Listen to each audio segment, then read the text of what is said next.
Quando lessi un suo editoriale, un suo articolo sul dorso veneto del Corriere della Sera e che mi incuriosì al punto, trattava di storia, trattava sì magari di temi che possono essere, se volete, anche legati alla politica, ma che a me piace vedere sotto il termine invece storico, del divenire storico. Li trattava con una profondità e con un punto di vista così originale che io non riuscii ad trattenermi dallo scriverli. E lì in qualche modo io ho conosciuto appunto Paolo Bernardini, perché così come voi potete leggere nel passato molte relazioni, molti legami, molte vicende della storia nascono perché le persone in qualche modo entrano in relazione e si scrivono, magari non si conoscevano fino a prima. Io non conoscevo Paolo Bernardini, gli ho scritto, Paolo Bernardini mi ha risposto e da lì diciamo è iniziata anche una conoscenza, una relazione che ha dei tratti di amicizia profonda, ma soprattutto una base di grandissima stima personale e diciamo anche sotto il profilo accademico e storico per tutto ciò che appunto Paolo ha fatto e sta facendo in questi anni. Ci accomuna anche una visione, se vogliamo, dal punto di vista ideale, perché i temi che sono trattati nel libro che questa sera viene presentato, Minima Libertaria, sono dei temi che anche ci uniscono dal punto di vista così ideale di pensiero, e sono dei temi che sono attualissimi, sempre per rifarsi all'introduzione, perché quando noi andiamo a leggere la stragrande maggioranza delle cose che ogni giorno ci vengono passate attraverso un film quotidiano che passa attraverso la televisione e gli organi di informazione, in realtà molti diciamo delle questioni che in questo momento si stanno interrogando, su cui si stanno interrogando le persone, gli uomini e i pensatori, nascono proprio da alcuni concetti che in questo libro vengono ben affrontati e che possono essere rappresentati proprio dalla crisi degli stati moderni, probabilmente a me piace chiamarla dalla muta del serpente, proprio che da una crisi, perché in realtà questo divenire storico che è testimoniato anche dal luogo in cui ci troviamo è un qualcosa al quale non ci si può sottrarre. Vale a dire, chi si illude in un qualche modo che la gabbia di pensiero possa in qualche modo essere fermata all'interno di modelli precostituiti sarà destinato, e questo è certo, alla sconfitta.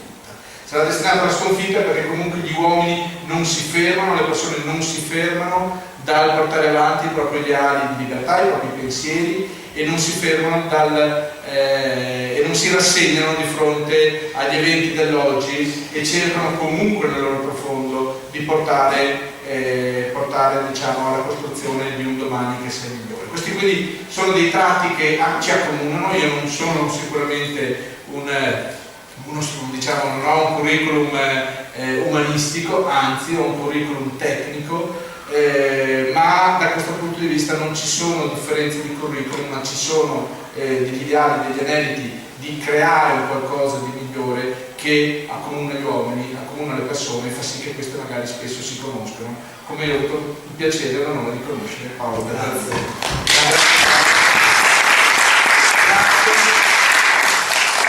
Non so se ho bisogno del microfono, non so se si sente bene. Non ho una voce particolarmente stentoria. Intanto ringrazio l'avvocato Cappellaio per l'invito e ringrazio tutti loro per essere presenti questa sera. Io sono molto onorato di parlare qui per una serie di motivi. Uno, forse un po' erudito, però ve lo dico, l'ho detto prima all'avvocato, al bibliotecario che gentilissimamente ha interloquito con me. Quest'anno si celebra il terzo centenario della nascita di uno dei maggiori storici di questa bellissima città che è Este, che si chiamava Isidoro Alessi, c'è una lapide anche a Este che lo ricorda. E ho detto scherzando, non so se come storico sarei più felice se nel 2013 il Veneto diventasse indipendente o io trovassi la seconda parte delle storie di Este di Isidoro Alessi, che può sembrare una cosa paradossale, una mutante. Però il bibliotecario mi ha informato che lo stesso Isidoro Alessi, scontento di quanto la comunità, la magnifica comunità, aveva giudicato la seconda parte da sopra, la distrusse. Invece altre fonti dicono che è ancora presente, ma io credo che la fonte del bibliotecario sia quella credibile. Quindi io non troverò mai la seconda parte della storia di Este, la prima venne pubblicata nel 1776. Quindi è un motivo di grande onore e spero che poi questo gabinetto di lettura celebri degnamente, lo dico all'avvocato, con un convegno la figura di Isidoro Alessi, che è una figura interessantissima perché interloquiva con i maggiori personaggi del Settecento, con il Muratore ad esempio, e le varie interpretazioni differenti dell'antichità veneta di Alessi e di Muratore dischiudono tutto un mondo di interpretazioni differenti della storia veneta che si trascina fino adesso nel più alto livello intellettuale. Non esiste nessuno che dice che i Veneti sono contadini, ecco, adesso c'è il degrado in cui stiamo vivendo, no? Invece Alessi e i Muratori discutevano all'altissimo livello della natura, dell'origine, dell'antichità veneta, che cosa c'è alla base della storia di Este nella sua trasformazione comunale, signorile e poi nel suo ingresso nella dominante in Venezia. Quindi per me è un motivo di grandissimo onore parlare questa sera. Presento questo libro di cui è rimasta una sola copia, che era la mia copia in possesso perché l'editore l'ha esaurito, e quindi ne ho fatto un omaggio al gabinetto, dove indegnamente sederà addirittura con un cunabile, cioè con opere del 400, e c'è una dedica all'avvocato e una dedica naturalmente al gabinetto di lettura. Poi finalmente possiamo parlare un pochino del mio libro. Questo libro si chiama Minima Libertaria. Forse qualcuno di loro nei ricordi del liceo, dell'università, ricorderà un grandissimo autore, un marxista della scuola di Francoforte che si chiamava Theodor Wiesengrund Adorno e che veniva fatto leggere perché era diventato una vulgata del marxismo culturale italiano negli anni 50.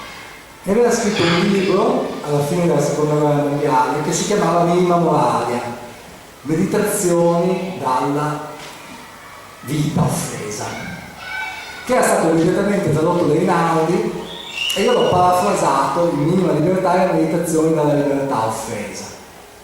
Cosa vuol dire? Ho cercato di, e questo è un esperimento intellettuale forse un pochino sofisticato, di mostrare come l'idea di sistema di Adorno, sistema capitalistico, il sistema semi-liberale, in realtà non fosse del tutto giusta la sua diagnosi, ma del tutto sbagliata la sua identificazione. Non era il sistema del capitale, del libero mercato che opprimeva il mondo, ma era il sistema degli stati. Cosa vuol dire? Tutta la grande critica sociale che faceva Adorno, Durkheim nella scuola di Francoforte l'ho trasformata e riletta alla luce della scuola del liberalismo classico. Il liberalismo classico è la scuola in cui mi riconosco da tanti anni. È una scuola forse parzialmente diversa dal liberalismo che intende l'avvocato. È una scuola, ma anche parzialmente affine.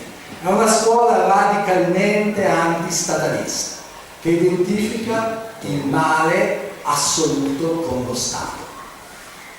L'idea, i grandi maestri risalgono alla fine del Cinquecento, quando ci fu uno Stato che si stava creando come Stato moderno, attraverso una guerra civile mostruosa che è stata chiamata guerra di religione, che dura da metà del Cinquecento all'inizio del Seicento.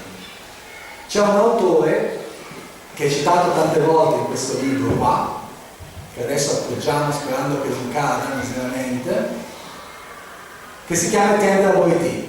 Étienne de la Boétie è un amico di Montaigne, è un personaggio intelligentissimo, che scrive un discorso sulla servitù volontaria, in cui dice: noi dobbiamo smetterla di adorare, di volontariamente essere schiavi dello Stato, dobbiamo riconquistare la nostra libertà perché lo Stato ci sottrae le risorse, ci sottrae la vita, ci chiede di aderire a un credo piuttosto che a un altro, ci chiede di essere ugonotti piuttosto che cattolici. Poi abbiamo addirittura un re che si converte per ragioni di Stato. Enrico III, prima di diventare Enrico IV, si converte, Parigi va bene una messa, è ugonotto, diventa cattolico perché i suoi consiglieri dicono che la Francia è ancora per la maggior parte cattolica. Quindi dice questa mostruosità, poi morirà, come voi tutti sapete, nel 1610 per mano di Ravaillac, ultramontanista cattolico, regicida, ispirato dai Gesuiti.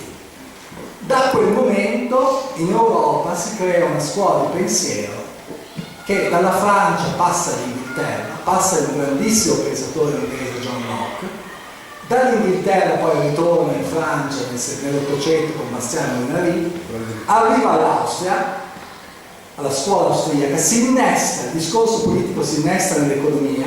Cosa significa? La privatizzazione del mondo è quella che consente all'uomo di prosperare.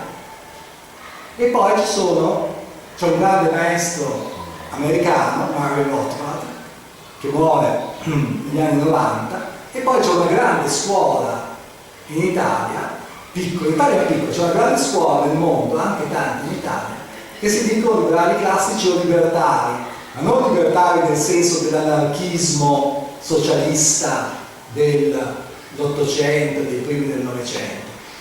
Vengono definiti in una maniera che a me non piace per niente, anarcocapitalisti, cioè esaltazione del libero mercato, esaltazione dell'individuo, aspirazione ultima alla privatizzazione del mondo. Cioè ogni forma di rapporto può essere privatizzata.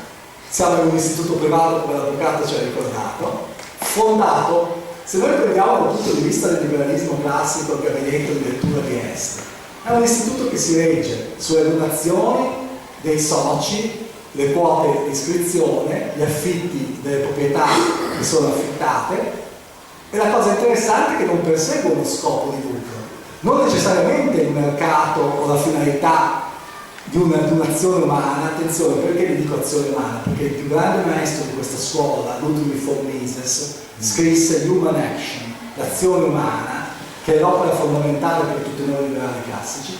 L'azione umana è finalizzata a tante cose: il piacere, l'istruzione, la cultura, a presentare minima libertà, che può sembrare una sofisticata produzione intellettuale, ed è anche finalizzata poi a incanalare tante volte, volenti o nolenti, delle istanze di libertà nei confronti di un potere oppressivo.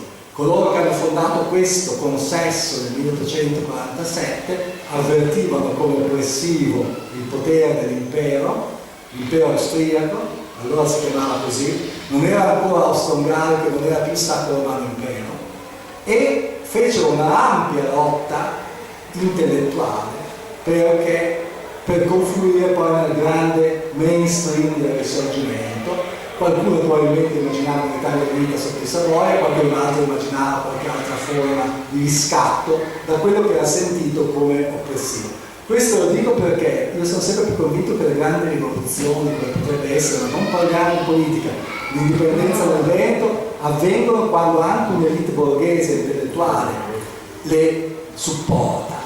E certamente coloro che diedero vita a questo consesso del 46-47 erano parte dell'elite intellettuale e anche elite economica, che allora parzialmente si confondeva nel cosiddetto Lombardo Veneto, e diedero vita poi ai movimenti risorgimentali, furono una società patriottica. Questo è molto interessante perché vuol dire che l'idea di patria a quel punto non coincideva più con la patria dell'impero d'Austria. Questo è interessante perché se invece studiamo i nonni o i padri delle società come il gabinetto di lettura, le Lesegeselschaften in Germania, ad esempio, che fiorirono nel Settecento, o tutte le società d'agricoltura che fiorirono in Francia, avevano uno scopo diverso, erano delle specie di... erano una longa manus dell'intellettuale, del potere del principe del Baden piuttosto che del principe, eccetera, eccetera.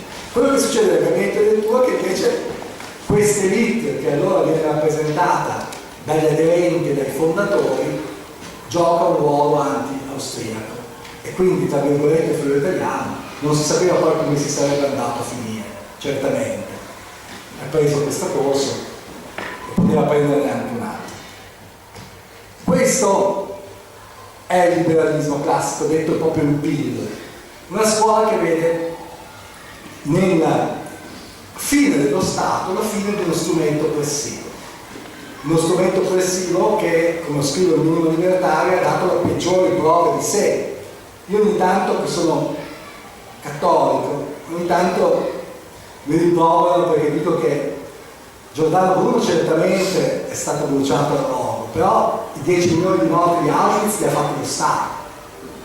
Quindi io posso prendermi, è uscito adesso un libro di un mio collega sul clero della Controriforma che addirittura si chiama Clero criminale. Ma quanti funzionari di Stato sono stati assai più criminali della Chiesa? Attenzione, non c'erano, Eichmann non era un prete di una parrocchia della Baviera. Quindi il discorso di questo libro è un discorso radicalmente antistatalista. La domanda che allora ci si pone, e in questo senso entriamo nel vivo del discorso, qual è la dimensione applicativa del liberalismo? Se il liberalismo classico viene definito ad esempio un'utopia, non sarà mai realizzabile, sulla base del fatto che il mondo è interamente coperto di stati. Addirittura lo Stato è talmente vorace che è andato a costruirsi le acque territoriali, le acque di competenza. Quindi se io votassi per 12 linee marine fuori dalla costa del Lido di Venezia, dove vado spesso, sarei ancora nelle acque territoriali italiane. Poi altre 12 miglia sarebbero acque di competenza, poi altre 200 miglia sarebbero acque dove c'è una specie di priorità per lo sfruttamento delle risorse. Allora, lo stesso per il cielo. Esiste una parte del mondo che non sia sotto il monopolio degli stati. Quindi coloro che attaccano il liberalismo classico dicono è tutto sotto il controllo dello Stato, per cui non usciremo mai dallo Stato.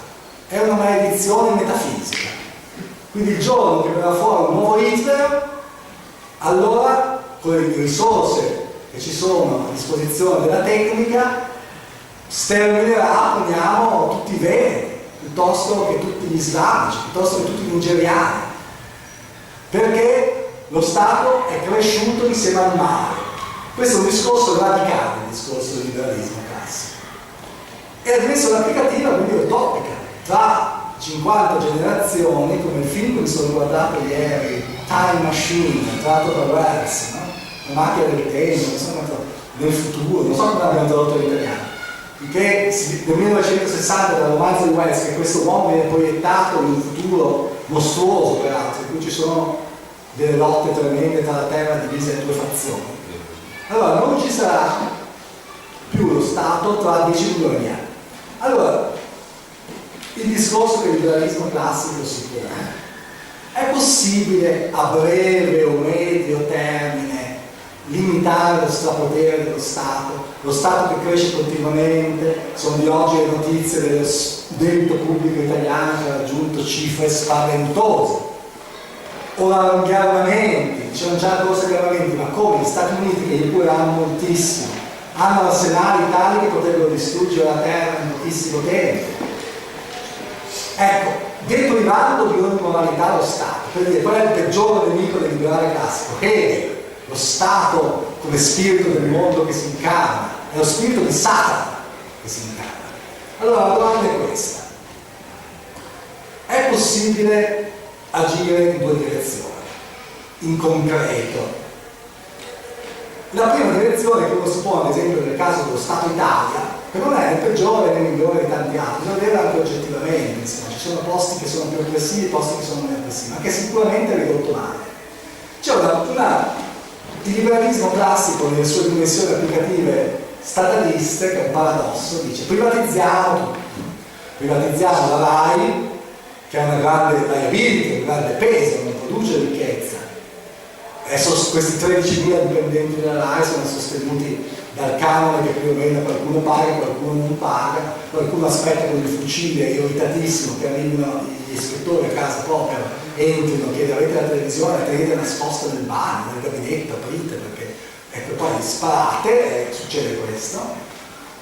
E quindi chiudere la RAI o chiudere, come è stato fatto in Grecia, chiudere tutto, privatizzare il più possibile, ridurre la tassazione, che significa ridurre lo Stato, ridurre il peso dello Stato, che può essere presente in altre forme, ma il peso più forte è la fiscalità. Ora che lo Stato ha smesso di chiederci di andare in guerra per liberare il Sud Tirolo, lo Stato non richiede più la vita, ma richiede la borsa, in una maniera assolutamente più crescente. Allora la seconda, però questo si è rivelato nella pratica un'utopia. Anziché privatizzare si pubblicizza, anziché chiudere dei rami secchi dell'Italia, piuttosto che i produttivi, anziché licenziare il 10% dei dipendenti pubblici. Io leggevo un libro del 73 di un socialdemocratico che si chiamava Preti, forse lo ricordo, Luigi Preti, un personaggio immenso, no? Anche intelligente a suo modo, anche se ogni tanto leggevo sull'Italia malata, un libro del 1973, quando io avevo 10 anni, no? Non so come mai, tra l'altro c'era la mia figlia, io non credo che a 10 anni leggessi delle cose così brutte, anche perché un bambino bello sano non voleva sapere che l'Italia era malata, no? Queste cose lì. Quindi c'era questa cosa. E la cosa che mi ha colpito in questo libro di Preti, che io conoscevo vagamente come un politico della Prima Repubblica, della Repubblica Zero, qualcosa di che ha anche un laureato in giurisprudenza, tra le varie cose giuste e sbagliate che dice noi in Italia abbiamo troppi dipendenti pubblici, su 50, e siamo nel 73, su 54 milioni di abitanti ci sono 1.300.000 dipendenti pubblici, ci sono un quarto dei dipendenti pubblici di adesso, ma gli abitanti dell'Italia sono cresciuti del 10%, quelli immigrati sono diventati 60 milioni, ma nel 73 erano 54 milioni, e lui lamenta il numero eccessivo di dipendenti. Allora, questa mostruosità è destinata a crescere. È destinata a crescere perché è un movimento dello Stato che segue una forza di gravità interna. Ecco, come quando mi trovo in Lombardia con i miei colleghi che ancora pensano che si possa fare il federalismo. Dico, ma il federalismo non si va a reburre, al contrario del federalismo, nascono degli stati che sono confederati, sono liberi o confederati, quindi molto loose come unione, e piano piano, progressivamente diventano sempre più centralisti. Gli Stati Uniti, questo, la Svizzera, questo, nel 1848, Pellegrino Rossi, mentre era appena nato questo consesso, che aveva un anno, scriveva la Costituzione della Svizzera individuando una capitale che prima non c'era in Berna.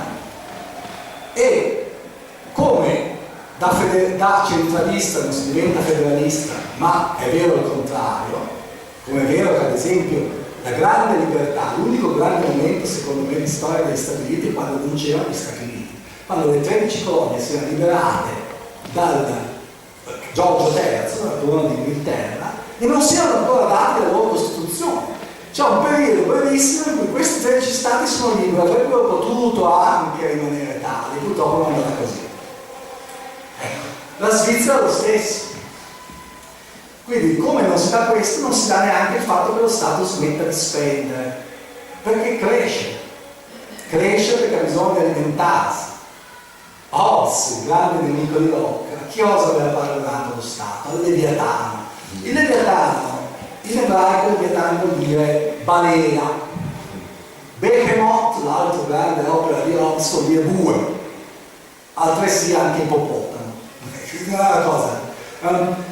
Si tante volte bisogna un po', appunto, tutte queste grandi parole per vedere esattamente cosa sono, no? Il Behemoth è il bue, il Leviatano è la balena, la Kabbalah l'ha ricevuta. Se andate in un ristorante di Israele, chiedete alla Kabbalah, dice pensate che portino lo zoare, vi portano la ricevuta, che questo è questo. Quindi questo mostro che si chiama Stato, il Leviatano, è la balena, e cresce alle spalle dei cittadini, facendoli credere che i servizi che offre lo Stato non potrebbero offrire un'entità privata, ovvero che, ad esempio, se voglio proteggere la mia comunità di Este, non posso avere una polizia privata, se arrivano gli alieni non posso avere un esercito privato, se arrivano gli invasori non posso avere un esercito privato. Invece si può avere una scuola privata, si può avere un'istituzione privata con proveniente di lettura, si può avere la polizia privata, si può avere una vita in cui il cittadino, la comunità decidono come utilizzare le proprie risorse, non sono costrette a dare uno Stato per poi utilizza dei festini, dei balletti rosa, del finanziamento pubblico dei partiti, in queste altre mostruosità nel mantenere 5 milioni di dipendenti pubblici, 500.000 persone che vivono di politica, tutti gli apparati più costosi, inutili delle università, io insegno in università, che hanno almeno un 10-15% di persone che sono inadatte a questa funzione, però sono lì, io sono buono a dire il 20%, ma sono anche probabilmente di più, è tutto qua. Ovvero, noi dobbiamo pensare che è vero che dobbiamo morire perché è metafisico, ma forse neanche questo è vero, ci sono dei ricercatori negli Stati Uniti che studiano l'immortalità, quindi magari chi lo sa, i più giovani vivranno per sempre. Come non c'è detto niente nel nelle scienze fisiche, nelle scienze politiche, meno che mai non è detto che debba essere per forza, per sempre, lo Stato che vive sopra di noi, che ci porta via quello che produciamo, che inventa ogni possibile balzello per mantenere che cosa? Qualcosa che parzialmente potrebbe essere sottratto, non totalmente, al suo controllo. Quindi, minima libertà, di aforismi, di capitoletti, di riflessioni, di pensieri, tutti su questo principio. Lo Stato è il falso di Hegel. Hegel gli diceva il vero è il tutto. Invece il falso è il tutto, diceva loro, nella misura in cui il tutto è monopolizzato da questa entità che si chiama Stato. Detto tutto ciò, molti di loro si domanderanno, ma qual è allora il significato di una lotta politica, di voler creare un Veneto indipendente, piuttosto che una Lombardia indipendente, piuttosto che un altro Stato indipendente, una Liguria indipendente, io sono genovese? Perché per un liberale classico è un paradosso. Oddio, scrivi queste cose mostruose sullo Stato, lo vedi come la peggiore mostruosità dell'oppressione della libertà, e poi ne vuoi creare un altro. Non solo, ne vuoi creare, come scrivo, l'unico capitoletto che sono dedicati in minima libertà alla secessione, scissione. Secessione non è un termine giusto, perché la secessione nasce dalla federazione, la federazione, un cantone può secedere, non secede uno Stato centralista. E Sergio Romano utilizzò una bella espressione per l'indipendenza del Veneto, la scissione dello Stato, della regione Veneto, dal corpo amministrativo italiano. La prima cosa da dire è che non è la migliore delle soluzioni, ma la soluzione più praticabile per un liberale classico. Se aspettiamo che si privatizzi tutto il mondo, diventerà invece pubblico tutto il mondo, perché ci saranno quelli che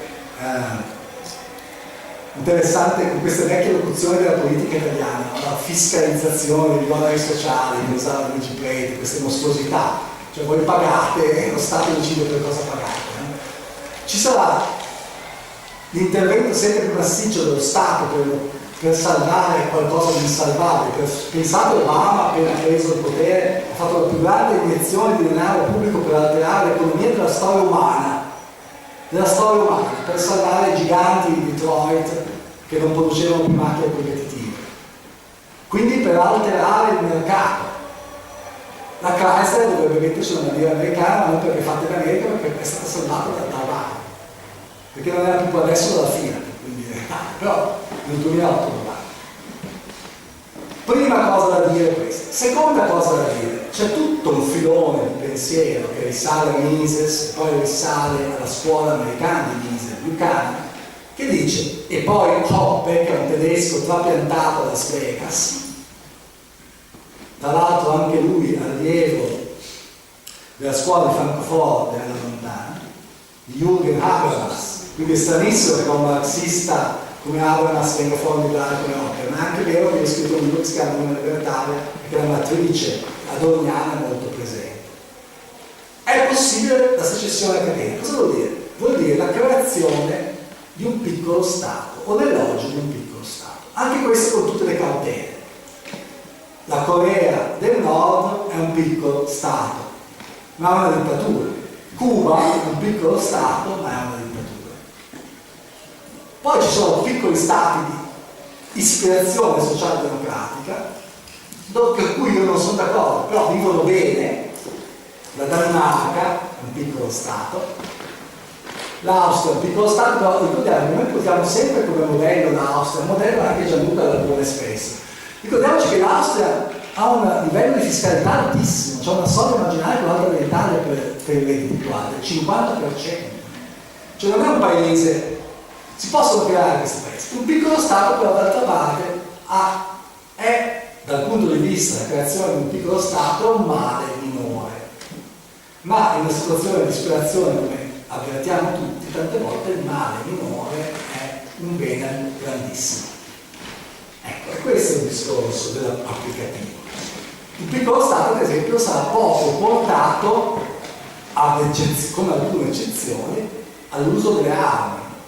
Perché? Perché la guerra o un esercito notevolissimo richiede un denaro pubblico, un uso del denaro pubblico gigantesco. considerevoli. A parte la Corea del Nord continua a dire che mandare missili su Washington. L'eccezione è Israele, uno stato che io amo molto, ci vado spesso, è che però è circondato da nemici. È uno piccolo stato con una potenza militare enorme, ma è circondato letteralmente da nemici.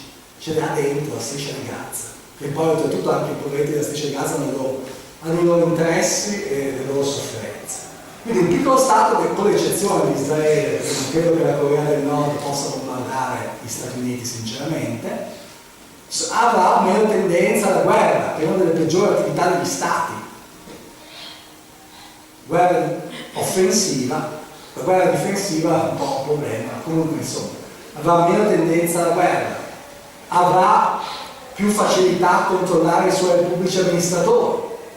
La Svizzera, che è un piccolo stato abbastanza modello, perché è una federazione, ha sicuramente corruzione, ma sfido io avere la corruzione dei grandi stati come l'Italia e anche parzialmente come gli Stati Uniti. C'è un controllo molto più forte perché la popolazione esercita sui suoi rappresentanti, e questo è un altro vantaggio del piccolo stato. Quindi il piccolo stato in un contesto di globalizzazione del mercato globale può avere tutti i possibili beni, acquisire tutti i possibili beni del mondo.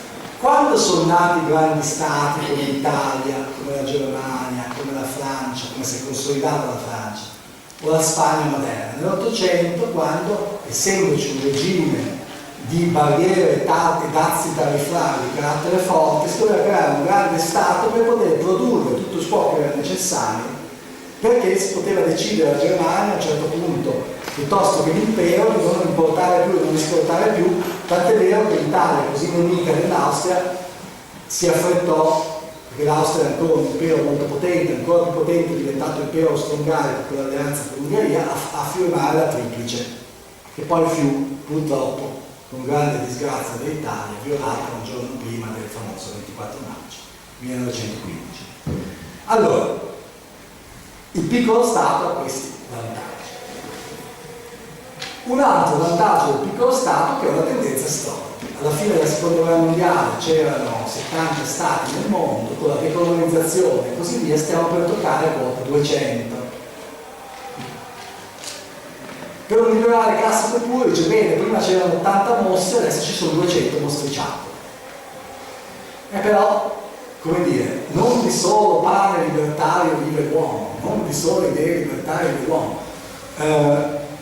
Il mio interesse poteva essere puramente speculativo per l'eventuale dipendenza del regno. Il problema è che si innesta su un interesse molto più grande nel togliere potere agli stati di carattere colossale e dei leviatani ottocenteschi, che per tendenza propria, se notate, tutti quanti non solo volevano allargare i confini in Europa, ma si sono creati un impero. Perfino il piccolo Belgio, paese che ho sentito dire recentemente in televisione da qualcuno, un consigliere generale, che avrà 100.000 abitanti, sarà grande come San Marino, algo più grande invece. Perfino il Belgio che diventa, si libera dall'impero, cui era soggiogato da secoli, solo nel 1930. Si dà immediatamente una politica coloniale, tra l'altro personale, del re Leopoldo, che si conquista per sé tutto il Congo, diventando immensamente ricco.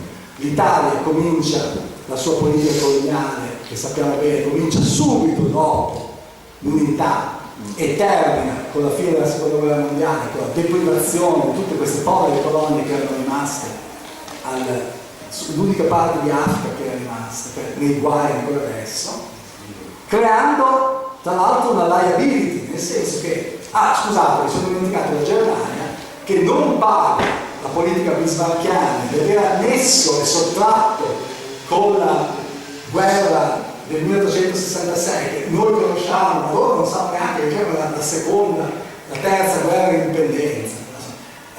Non lo era, non era una guerra, loro era una guerra austro-prussiana. Si crea Bismarck un gigantesco potere estendendo il confine della Prussia e non pago cerca di estendere il proprio potere coloniale, andando a cercarsi quella parte di Africa che nessuno amava, che è la West-Östlich in Africa, che adesso è amata perché ci va una coppia che non ha questi problemi economici dei veri, che si chiama Angelina Jolie e Brad Pitt, e vanno a fare i figli là. Ecco.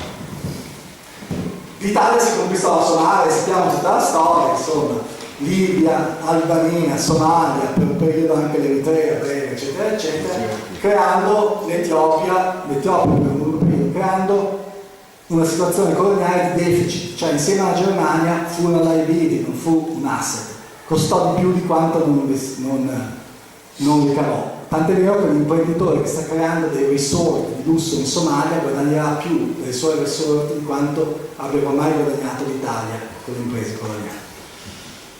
Quindi il discorso è questo: la riduzione dello Stato a un piccolo Stato. E gli esempi sono tantissimi che si sono ripetuti davanti ai nostri occhi. Si è dissolta questa finzione statuale che era la Jugoslavia, e questo vicinissimo a noi. Il Montenegro è diventato indipendente, il Montenegro ha veramente 600.000 abitanti, non il Belgio. È diventato indipendente la Croazia, sono diventati indipendenti i piccoli stati del Baltico con la dissoluzione dell'Unione Sovietica e così via. Certamente non c'è nessuna garanzia che i diritti individuali, il liberalismo è una grande dottrina del diritto dell'uomo, la salvaguardia al suo diritto alla vita, alla proprietà, che è fondamentale, e una serie di altri diritti che si sono poi accumulati nel tempo. Al perseguire, direbbe un americano nella Costituzione, perseguire la felicità, non la felicità, attenzione, nel momento in cui si pensa che lo Stato debba dare la felicità si tassa tutto. Io sono felice solo se giro su una Mercedes SL, e lo Stato me la deve procurare immediatamente, deve tassare tutto ovviamente le tue. Il diritto non è il diritto alla felicità, è il diritto a poter aspirare alla felicità, che non sia sottratta. Questo è qualcosa che nel principio del liberalismo nasce alla fine del Seicento con John Locke in Inghilterra e si trasmette nella dottrina in maniera fortissima fino a Rothbard, fino a Mises e fino a noi. Ora io notavo l'altro giorno che è nato un estremo sito libertario che si chiama The Road to Liberty, di giovani del 94.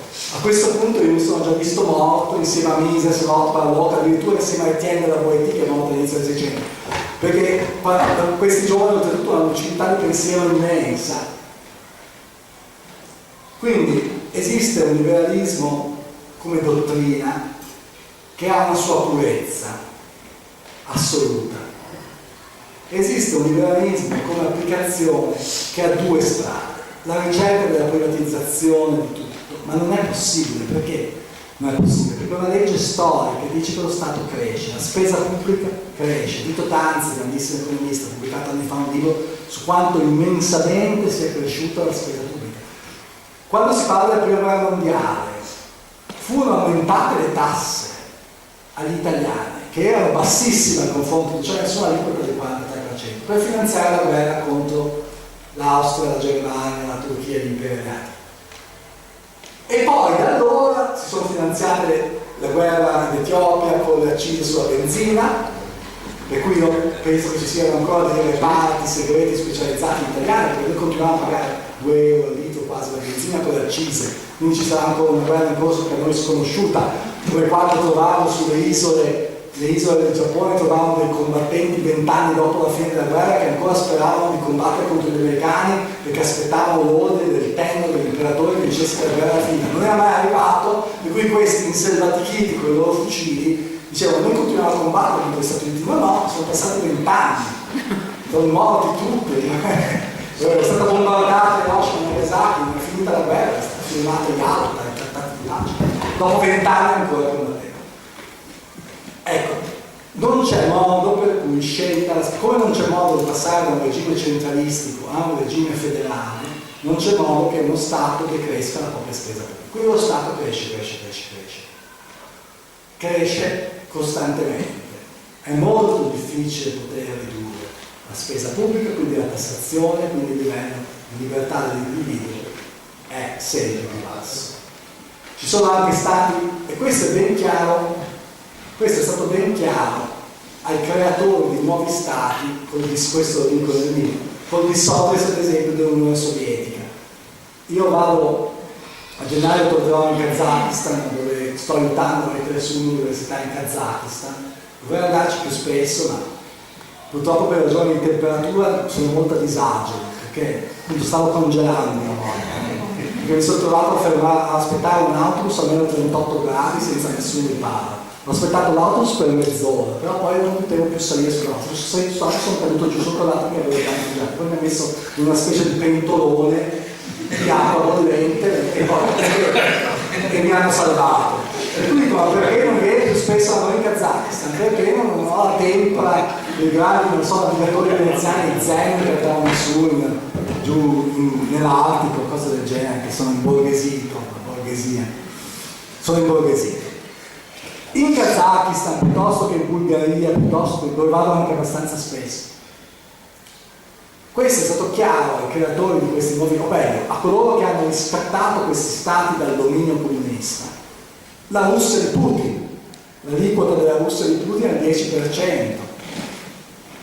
Questo spiega perché ci sia una nuova borghesia russa che venga a comprare le case dove insegno sul lago di Como, tant'è vero che noi abbiamo dovuto introdurre da anni il russo perché i nostri laureati vanno a lavorare in agenzie immobiliari, oppure ti parlo io che c'è andato perché ci volevano introdurre la tassa sui super ricchi, questo iperstato socialista che è la Francia, e noi abbiamo le agenzie sul lago di Como che ormai alcune hanno solamente le scritte in russo, quindi vendono in russo. Perché? Perché esiste una borghesia russa più o meno collusa con il regime come una borghesia kazaka, che potendosi sviluppare economicamente con un'aliquota fiscale che è del 10-12%, non ricordo 10%, come in Kazakistan, hanno dei mezzi a disposizione che d'altra parte c'erano anche in Italia, non ci sono mai state aliquote del 10%, però il boom economico che ha consentito al Veneto di diventare quello che è, perché nel 1960, se si prende il libro del Turing, non c'è neanche un capannone in Veneto, nascono tutti nel ventennio successivo, c'erano aliquote fiscali molto minori. Adesso però lo Stato ha preso questa marcia, quindi è stata sottratta la sovranità monetaria con l'euro, quindi il mega Stato Europa deciderà le proprie politiche monetarie infischiando severamente delle differenze tra i 20 paesi. Ora, per quello sono in atto nel mondo dei tentativi di sganciarsi dal superstato Europa. La Camera d'Inghilterra ha detto che terrà un referendum se rimanere nell'Unione Europea o no, tenendo presente che la membership nel club Unione Europea è parziale della Gran Bretagna, perché l'euro non ce l'hanno, eppure vogliono andarsene. Ci sono anche casi, e il mio amico ingegnere Usato, che conosce molto bene la geopolitica, cita la Finlandia. La Finlandia è un caso che potrebbe essere simile al Veneto dipendente, visto che ha 5.300.000 abitanti, il Veneto ne ha 5 milioni, in cui mantenere la moneta unica non è stato poi così male. Però questo è un discorso successivo. Il discorso è che questi vecchi leviatani dell'Ottocento stanno mostrando tutte le difficoltà che hanno. E chiaramente nel momento in cui la Francia vuole implementare una misura così demagogica come quella di tassare i super ricchi che hanno un reddito oltre $1 milione all'anno, che poi il reddito dichiarato sarà di pochissimo, i calciatori, e qualche notaio francese, no, perché il notaio è una funzione diversa in Francia, quindi qualche industriale francese che prende la residenza in Belgio, esattamente come come facevano quando scappavano dal terrore parigino, andavano a Bruxelles, che come sapete si raggiunge facilmente anche in bicicletta da Parigi, ma sono un'ora di treni super veloci. Quindi non è così lontano prendere la residenza in Belgio. Quindi per questo volume è al 99% il volume di applicazione di teoria liberale classica. Quindi è un volume che può essere anche ostico, un volume che può essere anche un pochino difficile, perché io sono nato come filosofo, sono laureato in filosofia, e allora ero del tutto imbevuto dal verbo di Adorno, che è un verbo marxista, per cui io mi ero andato a studiare il tedesco in Germania, ero stato a Francoforte all'Istituto di Ricerche Sociali, cercando di capire Horkheimer, Adorno, Marcuse, tutti questi personaggi. Per fortuna mia, poi nel tempo sono cambiato, però scrivere questo libro è stato un pochino come fare i conti con la mia giovinezza di studente, cioè capire che non tutto nei discorsi di Adorno è sbagliato l'oggetto, cioè il sistema, questo indefinito sistema, in realtà è il sistema degli stati, è il sistema degli stati che hanno portato a quella devastazione immensa che è stata la seconda guerra mondiale, che naturalmente non sono è stato, Adorno dice, certamente il capitale è importante, ecco, ma se lo Stato tedesco non avesse commissionato alle industrie chimiche il gas Zyklon B per ammazzare i poveri ebrei, queste qui non l'avrebbero fatto di sua spontanea volontà, di propria spontanea volontà. Cioè, quello che ha fatto grandi mali è sempre stato lo Stato. E nel caso europeo, quando sento dire l'Europa grande terra di civiltà e di civiltà sicuramente, per carità, di pace no. L'Europa è un dark continent, diceva il mio collega di Columbia University Marco Mazzara, ha scritto un libro bellissimo, Continente oscuro, penso che abbia tradotto anche in italiano. È un continente oscuro di guerre terribili, soprattutto per il possesso di un oggetto simbolico, la corona dell'impero, dalla testa di Carlo Magno fino alla testa di Israele, dall'800 d.C. al 1945, alla maggio 45.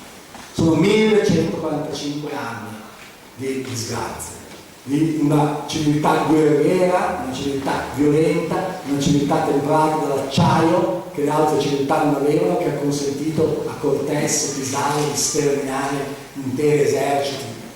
Poi, quando io sono negli Stati Uniti non sei orgoglioso che sei europeo, c'era Cortés che ha bruciato le navi, Pizarro, ma io non sono tanto orgoglioso, Pizarro è andato, certo, avevano le spade, per carità.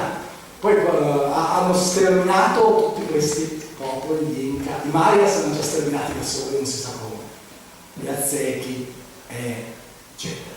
Quindi non c'è da essere orgogliosi di essere europei, non lo so. Ecco, io quando sento tutti questi membri del Parlamento europeo, l'orgoglio di essere europei, certamente la civiltà è stata grande, ma anche le distruzioni che hanno fatto sono state enormi, quindi io non mi sento discendente di Cortés, non mi piace il fatto di essere discendente dei conquistatori. Ecco. Quindi questo è il discorso. Poi nella dimensione applicativa, la dimensione applicativa è necessaria perché la nostra vita è limitata, quindi non possiamo aspettare che il mondo si privatizzi, eccetera, eccetera. La creazione di un piccolo Stato è una specie di liberazione parziale. È questa la dimensione applicativa, ecco perché sono circondato, c'è Gianluca, uno dei fondatori dell'Indipendenza Veneta, io sono uno dei soci fondatori, ne sono estremamente orgoglioso. È un discorso che nulla ha a che fare con razzismi, con le etnie, piuttosto che le razze, piuttosto che questo, piuttosto che la violenza verbale. È un discorso molto pacato di necessità momentanea di un piccolo Stato. Certamente con tante cautele, però nel momento in cui si crea un piccolo Stato, il controllo sull'avanti verso l'amministratore e il sistema di tassazione, certamente io posso dire l'Austria è un sistema di tassazione addirittura più alto di quello italiano, almeno per individui, però caspita, i servizi austriaci sono di un certo livello, i servizi finlandesi sono di un certo livello. Queste forme, come la Francia, nata nella forma moderna alla fine del Settecento, quando ancora la Francia aveva la Franca Contea, aveva ancora delle parti dell'impero al suo interno, la Germania, l'Italia, sono delle forme di megastati che hanno una tendenza naturale alla dittatura. Ci sono altre forme di megastati che però sono temperate da una forma federale. La Nigeria è un paese federale con 10.000 problemi, non voglio comparare la Nigeria all'Italia, però è un paese federale che non si disgrega proprio perché è federale. Ecco. Gli Stati Uniti sono allo stesso tempo un grande Stato, quindi come grande Stato fanno grandi mali, invadono l'Iraq, fanno quello che vogliono perché sono detentori della violenza mondiale. Quindi se un giorno un presidente si sveglia e dice invadiamo Este, essendo detentore, perché nel gabinetto di lettura il presidente tiene una bomba atomica potentissima, un'arma che è nascosta tra i libri, lo fanno perché sono detentori del potere militare, è una cosa mostruosa, non li ferma nessuno. Quando hanno invaso Baghdad, il Parlamento europeo è una delle istituzioni più inutili che sia mai esistita tra i parlamenti, è una cosa mostruosa. Ancora discuteva, dobbiamo provare la mossa di George W. o non dobbiamo provare quando i carri armati erano nel centro di Baghdad, cioè non sapevano neanche. E Bush, quando gli hanno chiesto il Parlamento europeo, mi sa approvato, gli ha chiesto cos'è il Parlamento europeo. Cioè, queste sono cose che sono vere. Però allo stesso tempo gli Stati Uniti sono un regime federale perché sono nati così e quindi possono stabilire se l'IMU, che argomento bollente, scade 17 l'IMU. Allora, l'IMU, ovvero le tasse a property tax, uno Stato ce l'ha, uno Stato non ce l'ha. Le tasse dello Stato, uno Stato ce l'ha, non ce l'ha. Ci sono Stati che non hanno tasse, la Florida, però allo stesso tempo, siccome un po' di incasso lo deve fare anche loro, tassano le proprietà, tassano gli appartamenti. Per cui se vi comprate un appartamento, un bellissimo grattacielo della Miami Beach, state attenti che se anche sono 50 metri quadrati pagate $10.000 all'anno di IMU. Però a compenso non ci sono le tasse, non si chiama IMU ovviamente. Ecco, qui ci sono tutte. Ecco, il problema è questo. Quindi ci sono anche stati dove, attenzione, ne voglio per forza dare il discorso esclusivamente fiscale. Non c'è solo la libertà fiscale, c'è anche la libertà di pensiero. Ci sono stati come il Kazakistan in cui non è così facile criticare Nazarbayev. Ecco, però allo stesso tempo c'è il 10% di tasse e le imprese prosperano. Quindi la libertà è sempre molto, bisogna sempre stare molto attenti nel complesso della libertà. Certamente i piccoli stati hanno una maggior grado complessivo di libertà. Se prendete l'Index of Economic Freedom, l'indice delle libertà economiche, al vertice ci sono tutti i piccoli stati, ad eccezione degli Stati Uniti, che è uno Stato federale. Adesso è entrato anche uno Stato che lo direbbe, per carità, uno Stato pieno di una dittatura terribile di Pinochet, però il Cile ha fatto questo salto altissimo. Ecco, mentre la sua confinante, l'Argentina, precipita sempre di più nel più bieco statalismo, che poi porta alla guerra. Quando le persone hanno fame, con che cosa le tiene vive? Con le Falkland, queste isole deserte. Faremo guerra all'Inghilterra. Ecco, perché stanno morendo di fame. Mentre lo Stato che confina per migliaia di chilometri con l'Argentina, che si chiama Cile, con politiche economiche liberiste, è entrato nell'index economic freedom. C'è Hong Kong, c'è Singapore, eccetera. E con questo concludo. Voglio solo fare una preterizione, come si dice in retorica. Non ho parlato in tutto questo di Serenissima, 1100 anni di storia, eccetera. Come storico magari avrei dovuto farlo, ma dal punto di vista liberale classico potrebbe anche non esserci mai stato. È un discorso che voglio fare veramente radicale questo. Cioè nel momento in cui c'è un gruppo di persone che si sentono oppresse da uno Stato centrale, ma figuriamoci se questo gruppo di persone, questo Stato cittadini veri, devono avere bisogno di 1100 anni di storia per legittimare l'indipendenza. E allora quelli del Kosovo, poveretti, sono indipendenti, hanno preso un territorio disgraziatissimo. Oltretutto io sono anche parzialmente pro-serbo, perché tutti i grandi monumenti storici della Serbia sono in Kosovo, tutte le grandi chiese ortodosse sono lì. Ma questi qua, ma figuriamoci se Taci si è mai posto il discorso dell'eredità storica, questi qua erano un territorio diventato per uso capione e loro sono stati dimenticati, sono diversi per lingua, sono diversi per religione, si sono staccati. Cioè voglio dire, attenzione a dire sono io come genovese, la Repubblica Superba di Genova. No, pensiamo che non esista più il passato, non esiste più.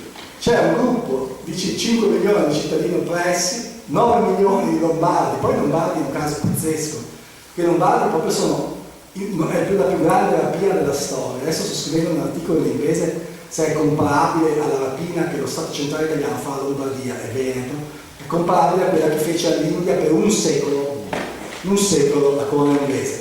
Perché dico un secolo? Perché a partire dall'inizio del Novecento l'India divenne una voce passiva, divenne una liability, però più o meno riusciva a tirare fuori ricchezze di ogni tipo, zanne di avorio, Però io non credo che, siccome si può fare con gli strumenti della storia economica, si può vedere, non credo che prendessero 56 miliardi all'anno o prendessero 15 miliardi come nel Veneto di euro in capitalizzazione attuale. Si possono fare, è una cosa un po' complicata ma si può vedere, altrimenti non c'è mai stato nessun salto di questo genere. Quindi non ho mai citato la serie Nissa perché la serie Nissa potrebbe anche dal punto di vista di guerra classica non essere mai esistita. Esserci state altre forme, qualsiasi altra forma di mista strana di governo, anche degli alieni. Devono essere stati degli alieni che per 1100 anni facevano finta di essere Foscarini, Contarini, eccetera, eccetera, ma non erano Benier. Perché avrei pensato Benier che combatte a Lepanto 80 anni, forse era un alieno, non era un veneziano, perché a 80 anni combatte meglio che Giovanni d'Austria a Lepanto. Ecco, quindi era alieno, non era, quindi non esistono i veneziani. Non interessa un militare classico, ma interessa un gruppo di persone di 5 milioni che si trovano in Veneto e che sono oppresse da uno Stato centrale. Per quello che voglio dire, dal punto di vista del militare classico, l'etnia, o piuttosto per i lombardi, il Po, con le ampolle del Po, e queste cose strane, non so, sono cose che non hanno senso. È un pensiero molto secco il pensiero del militare classico. Ecco, esiste un mondo, in questo caso Veneti, che sono alcuni Veneti probabilmente cittadini originari, alcuni discendenti dai romani, come il mio amico Rovello Papafava, dei Canavesi, tra l'altro sono parte uno dei fondatori del gabinetto di lettura, cioè fondatore, custode del gabinetto di lettura di Padova, che è messo molto peggio rispetto a quello di Resti che stipendo. Loro sono in rovina, invece questo è bellissimo, sono contento. Quindi è un discorso assolutamente differente, l'ampolle del Po, non c'entra niente questo. Esiste un'entità che si chiama Lombardia oppressa dallo Stato centrale, che mantiene altre realtà di altro tipo. Esistono. Ecco, questo è il discorso dell'Italia. Come si applica all'Italia, si applica a tantissime altre realtà, salvo che le altre realtà magari decidono di liberarsi, anche da Roma, la Scozia, eccetera, eccetera. Quindi è un processo storico. Come dicevo, è il male minore, ma il male minore per un liberale classico. Il male minore può essere un grandissimo bene economico.